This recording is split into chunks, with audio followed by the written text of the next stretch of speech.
Hey, what's up everyone? This is Derek Plavin, and welcome back to episode 5. Now, like I always say, if this happens to be the first video on this channel that you've ever seen before, I'd really recommend that you go back to episode 1 and watch these things in order, because that's really how you're going to get the most out of them. And I'd also like to say that if you've stuck around through all these videos so far, thanks, I really appreciate it. I know it's a lot of rambling and talking so far, but I promise it's going to get to the practical soon, and it'll all be worth it, so thanks again. Now, in today's episode, I'm only going to begin the long topic of how I acquire all the different practice material that I work on. And this topic will probably take 3 or 4 videos to get done, and it'll definitely be easier that way than if I tried to cram it into one really long video. I want you to understand that as long as you know how to obtain quality material to work on, as well as how to practice it properly, you'll find that there's going to be a lot less mystery when it comes to things like improvising jazz and having it actually sound good. Remember that this whole approach is all about bridging the gap between what you may do deliberately in a practice session and what may come out spontaneously in an improvised solo. So it's because of this that, it's really important, I think, to select things to work on that you either feel you would really like to become part of your sound or your style or playing, or are things that you may recognize are important things to know or to be able to play, or are things that you may need to do for professional reasons. Now, before we get into it, I also just wanted to say that, in the last video we were talking a lot about the mind, body, and spirit, and I did say that we were going to go into each of those individually in depth, and we are going to do that, but not yet. I think that it would be a better idea to first explore this topic of basically how we find all the material that we work on before we talk about how to practice it. And even after this, I think we might do some jazz and rhythm type fundamental stuff first, and then we're going to go back to the whole mind, body, spirit thing. So I just wanted to let you know, just so you had an idea and know what to expect. Alright, so I'd like to start with a little rhetorical question for you, and that is, do you consider transcribing to be part of your jazz practice routine? And keep in mind that there are no wrong answers here.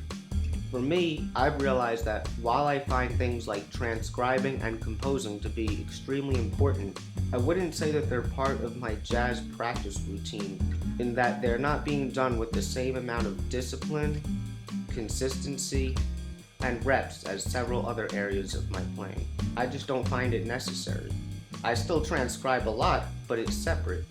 Since I believe my practice has become more organized and efficient, I'd say I've become more strategic about selecting material to transcribe, when to do it, and how it fits into the grand scheme of my approach. To help us understand the role of transcribing, as well as other work-involved things that we do to acquire practice material, a good metaphor would be to think of an American football team in practice, learning new plays. You could say that it's necessary to learn new plays, but if that's too much of the focus, where they end up losing time devoted to other, more important fundamentals, it could become hindering.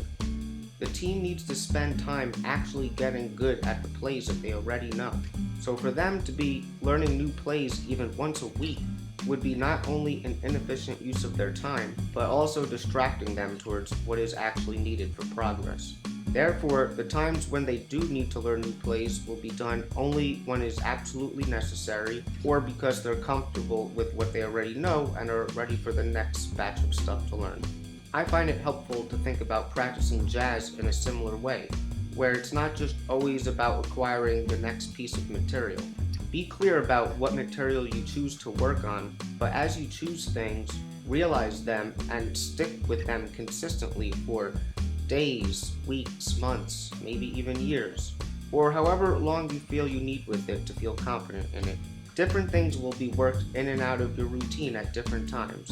I personally have always had the problem of working on too many things at once, as I seem to be wired that way. The more I've become aware of this in my own guitar practice, the more I've realized that the less stuff that I'm working on at a time, the more efficient my practice tends to become. Now, I briefly used to be a personal trainer. I worked out for a lot longer than when I was a personal trainer, but there were a couple of principles that I always used to like to instill to my clients. Dad! What? The metaphors, man! Oh, sorry. One of them was that for any given muscle or muscle group that you wanted to develop, I believed that it's better to do less stuff more frequently than it is to do more stuff less frequently, meaning like days per week. You'd be better off to do like one good thing for your chest, say, 3 days a week, than it would be to spend like an hour and a half on your chest once a week.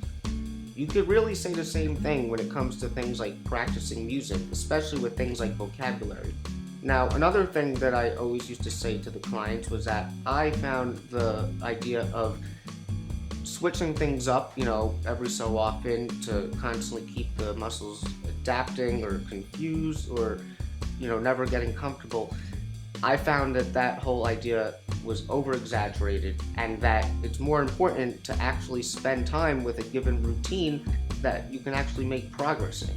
You want to think about practicing jazz in a similar way. Like I said, different things will be worked in and out of your routine at different times, but you don't want to just aimlessly go from thing to practice with no real direction or strategy at all, solely because that's what you think you're interested in the moment, and you may believe like, oh, you got to practice whatever you're interested in the moment because then you're not motivated and you aren't learning anything. And yeah, that's true to an extent. Yes, you want to practice or consider the things that you're interested in and add that to your routine, but not to the point where you can't maintain enough attention to one thing at a time so that you actually give it enough attention to develop it so that it sounds good and it becomes something that could be usable in your planning. You have to, separate of your everyday practice routine, select things to work on, perhaps by choosing tunes, transcribing, or composing, and then commit to thoroughly working on them so that hopefully a lot of it will be worked into your playing. Again, you want to think about this as if you were a professional and this was your job, even if it's not. It's about doing what is necessary for progress, not just always about, what you feel like doing. Remember, if you think about the importance of having things in the hands, it really just comes down to that. You can only play something confidently if it's in the hands. Think about this if you were comping on a blues during a gig, and you were to consider all the different styles and scenarios. For example, things like medium, straight ahead swing in a quartet, duo with a singer, a slow blues, maybe more laid back, a modern fourths type of a sound, a la McCoy Tyner, and maybe even implying different meters or claves to the form of a blues. Now, these are all great things that you can and should do, but if you've never made a conscious choice to say that I'm going to work on any of these things specifically until you have it down confidently, you can't realistically expect to successfully pull it off in the moment, even if you think you're hearing it in your head clearly and you're just gonna go for it in the moment. What you actually end up playing may be a variation on what you've been working on, or not too similar to it at all. But either way, at least you have something that's been worked out that can act as either a fail-safe or a foundation for you to base an idea off of. Now, in these videos, we'll start by looking at ways to acquire material that don't involve any composition or creativity on your behalf, and then we're going to transition over to ways to acquire material that involve your own compositional things. Now, I just want to say that both getting ideas from external sources as well as stuff that you created yourself or composed yourself, they're both equally important, but you don't want to underestimate the power of your own composed ideas. I think this kind of alludes to, as you discover more and more how exactly you hear as a musician, you realize that because it's how you hear, there tends to be a naturalness to it that personally tends to make sense to you. And basically what I'm saying is, while you must essentially copy the masters and learn the tradition of this music, you definitely don't want to neglect exploring your own ideas. They'll help a lot. And I think generally a lot of people will start by getting most of their ideas from external sources, and that's totally fine, and I encourage that. And I always encourage that, even as you can start to, get into more and more of your own compositional ideas. But yeah, don't neglect your own composed ideas either. I also just wanted to clarify that once your composed ideas are done and they're composed, they become material just like all the other material that you're acquiring to eventually work on. There's no difference. And the only reason why I'm saying this is because I think this also has to do with how when people say it's not all about the theory or the harmony a lot of the times, and that stuff is important, don't get me wrong, but it's almost like once you have the material and you figure it out and you see what it feels like in your hands on the instrument, the analysis of it or what you needed to know to derive that material, whatever, essentially becomes, I don't want to say meaningless, but almost useless at that point, because at that point it just becomes an idea that you can hear and you can use. Now, of course, you need to know how to use it, but it's all about the idea, not the harmony. Okay, so just as everyone says, constantly listening to jazz music is probably the most important thing you could do to start getting better at jazz now. Not only are you feeding your ears music that you will get yourself more and more familiar with over time, as well as pick up the idiosyncrasies of the language that are really needed to play this style convincingly, but you're constantly, hopefully, discovering more and more music, and this really serves as the primary source of the material, at least the external material that you would be selecting to work on. Simply put, jazz music is a language like any other, and just like a baby learns to talk by being immersed in its family and others around it talking, we must do the same thing with jazz music and listening to it. And I want you to realize that in order to show how important this process really is, notice that the baby doesn't need any formal education at all in order to learn how to speak. They just need to be constantly around their family and other people who are doing it, and Mother Nature, to a large degree, will take care of the rest. Alright, so I'm sure you guys noticed the thumbnail in this video. Maybe you're thinking, what is this clickbait? Is this guy maybe trying to say that he thinks he's the best jazz education channel on YouTube? Well, I'll tell you. First of all, I'm not talking about me, and this isn't clickbait, because I'm going to tell you what the best jazz education channel is. Okay, it's clickbait. But no, seriously, if you guys want to know what I think the best jazz education channel is on YouTube, well, here it is. The channel name is Mr. 668. Mr. Okay, now, I'm sure some of you guys are probably aware of this channel, maybe others aren't, but that's why I'm giving it to you guys now, because I'm supposed to be teaching you guys how to play jazz, and this is going to help a lot. This guy's been putting videos out. I don't know who he is. I'm assuming it's a guy. I mean, I shouldn't assume. His channel name is Mr. Maybe he was born in June of 1968. But the guy knows good jazz music, and he puts out multiple records every day. I don't know where he's getting them from.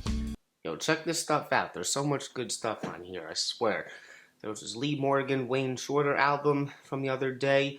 Never heard of this before. Some of the best Wayne Shorter solos I've ever heard. Tons of Wes. We got Kenny Dorham, Clifford Brown, Joe Pass. Everyone, seriously. Dexter Gordon, Complete Blue Note Sessions.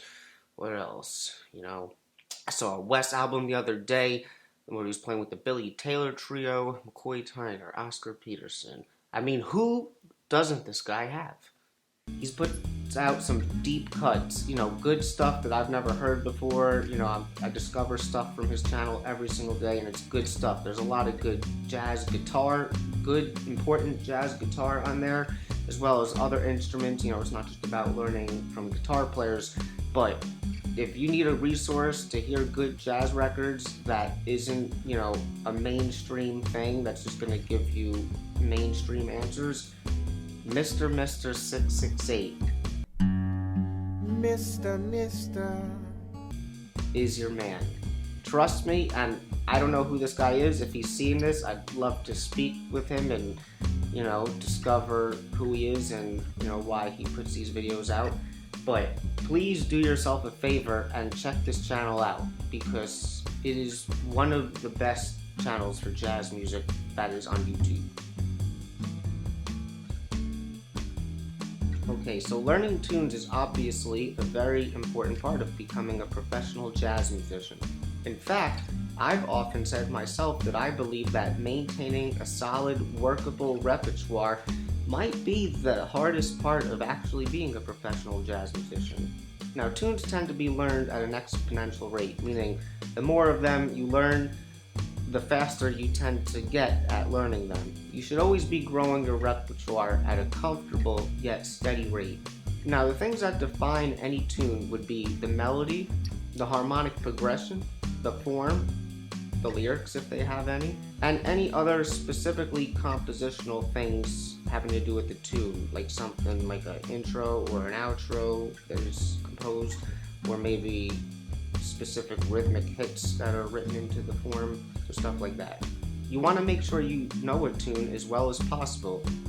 You want to listen to many different versions of the tune for different reasons, but you want to sort of pick out what is consistent amongst all the different versions and what is unique, and also kind of see, what do you like who plays it in a way that you like, or just to kind of get inspiration from, Okay, so one of the good things about learning tunes specifically is that they will naturally serve as the primary vehicle for working things into the mind.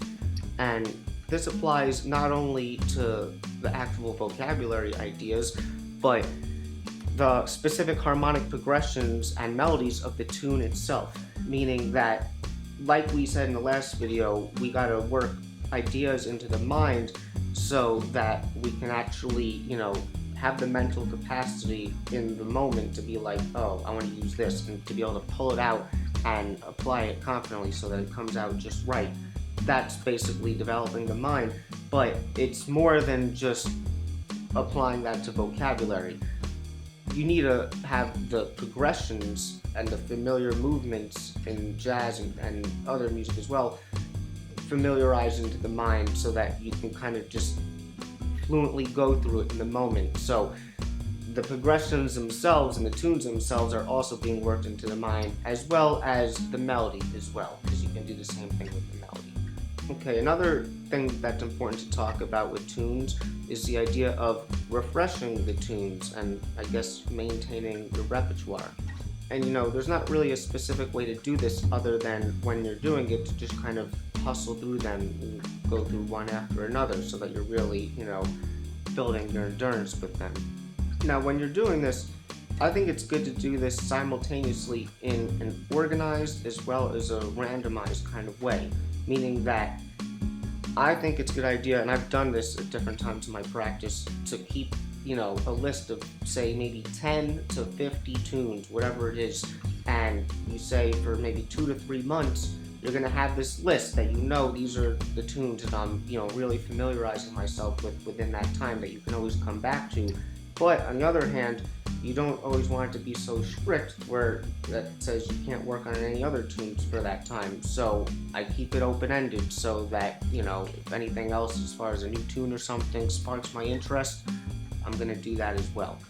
And, when it comes to learning new tunes, that can be seen as what we were kind of exactly what we're talking about in this whole topic of acquiring new material. So it's a separate activity, but I don't necessarily have a specific time when I learn new tunes unless, a professional, endeavor requires it. But maybe I should, but it's like I said before, the more tunes you learn, the faster you get at learning them. So now, if a tune is presented to me that I discover and I like this and want to learn it, I'll just, a lot of times if I have the accessibility and the availability to learn it right then and there, that's just what I'll do. And I also was thinking, if anyone has any suggestions, please let me know. I was thinking of maybe putting different, tune lists on Patreon for all the Patreon subscribers, you don't need me to tell you what tunes to work on, but maybe, sometimes you don't really know, like, what are the tunes that are commonly called at the sessions, or maybe you're just looking for some new ones that are good ones to know. So, yeah, I'm thinking. Alright, so that's really all we're going to talk about today. I wanted to keep this one relatively shorter, and trust me, today, we really only talked about listening to the music and using that as your primary source to discover the jazz music that you like, and working on tunes and how much there is actually to get out of a tune every time you learn a new tune. Both those things are so important for becoming a jazz musician, but yes, I understand that. Still not totally into the practical yet, but next episode, I promise, diving deep into it. So yeah, I guess I'll just leave you with that for now. If you enjoyed this, I'd say give it a like, consider subscribing, and also if you think other people would find this interesting, maybe share it with them as well. And also, if you want to consider contributing to Patreon, there's going to be a lot of free PDFs coming. Trust me, I gave you a couple already, but there's going to be a ton more coming once we get into the practical stuff. So I'll just leave you with that for now, and I'll see you guys in episode 6. Swinging and playing the blues. That's what we about.